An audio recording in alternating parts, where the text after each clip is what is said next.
There seems to be a mistake with my last pay. It is missing 36 hours. What are you talking about? You weren't here last week. We have no records of clock-ins. No record?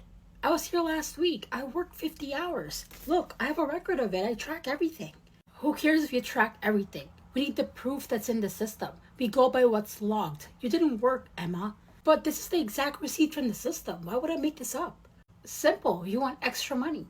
Why don't you look at the cameras? I'm not making this up. I'm sorry, but I'm not going to look at the cameras. We go with what's in the system.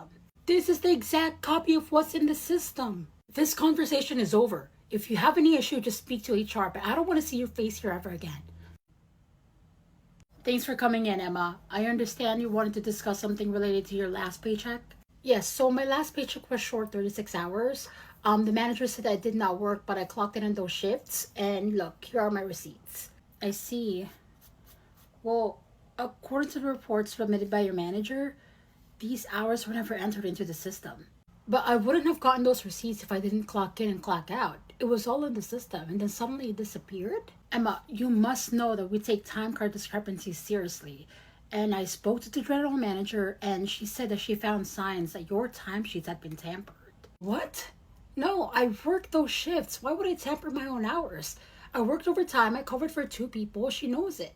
Emma, you know that tampering a timesheet is a serious violation, right? Yes, I'm aware, and I'm telling the truth. I did not tamper my own timesheets. Okay, but we still can pay hours that aren't verified. So what, I'm just supposed to do with the money that I lost? That's $540. I'm sorry, but unless you can provide hard evidence, logs that match the system, and a valid explanation for the discrepancies, my hands are tied.